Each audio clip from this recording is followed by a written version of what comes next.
France और NATO को Putin पर भरोसा नहीं, युद्ध में एटम बम के इस्तेमाल करने का डर है। पुतिन ने इनडायरेक्टली न्यूक्लियर वेपन्स की धमकी दी थी। फ्रांस ने भी रूस को याद दिलाया, नेटो के पास एटम बम है। किस तरह से रिश्तों में तल्खी नजर आ रही है नैन साहब, अब तो ये सीधे तौर पर दिखने लगा है। डर है समीर भाई, डर है ये। देखिए, फ्रांस और जर्मनी इसी तरह जानते हैं कि अभी जो जिस प्रकार से पुतिन ने अपने आप को एक लीडर के तौर पर साबित कर दिया, हाँ। और उसकी पूरी चाल जो है कामयाब हो गई। क्या किया पुतिन ने अमेरिका को बोला, भाई जैसे तुम इराक में घुसे थे, ये कह के उनके पास न्यूक्लियर बॉम्ब है, हमें लगता है कीव के अंदर न्यूक्लियर बॉम्ब है। आप जैसे कह के कहे घुसे थे कि शांति सेना है, वहां पे आप अलगाववादी और उनके बीच में एक पीस कीपिंग फोर्स के रूप में जा रहे थे, कभी इराक में, कभी लीबिया में, कभी अफगानिस्तान में, तो वो काम हम भी कर रहे हैं। तो किस मुंह से हम अमेरिका या नेटो कंट्रीज अब आप मुंह खोलेंगे, क्योंकि नेटो कंट्रीज का फ्रांस, नेटो कंट्रीज के अंदर से ब्रिटेन, ये सब अमेरिका पुतिन की तरफ से भी होगा।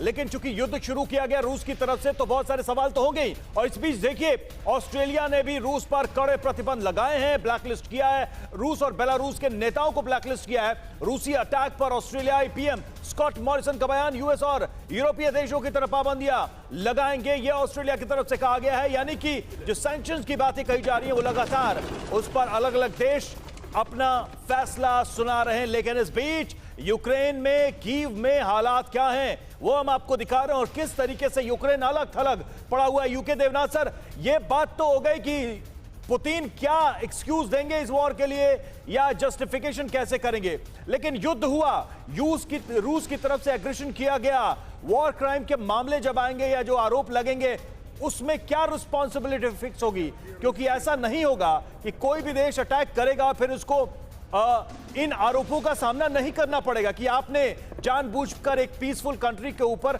अटैक किया।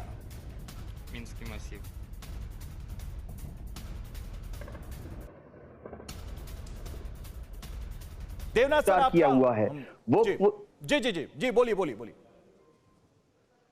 जी हां समीर, प्रेसिडेंट पुतिन और क्रेमलिन की जो टॉप लीडरशिप है, उन्होंने इस बात पर पहले से ही काफी विवेचना की हुई है कि बाद में एक दिन ऐसा आएगा कि रूस के टॉप लीडरशिप पर वॉर क्रिमिनल का चार्ज लगेगा।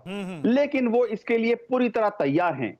इतना आसान नहीं है इंटरनेशनल रूल के मुताबिक किसी भी टॉप लीडर को इजीली कैप्चर करना या उसको कटघरे में खड़ा करना। आप देखिए, अमेरिका ने रूस के लोगों पर इतनी प्रतिबंध लगाए हैं, रूस के जो टॉप बिजनेसमैन हैं, ओलिगार्क मेंबर हैं, उस पर प्रतिबंध लगाए हैं, लेकिन आज तक अमेरिका ने प्रेसिडेंट पुतिन की किसी भी प्रॉपर्टी को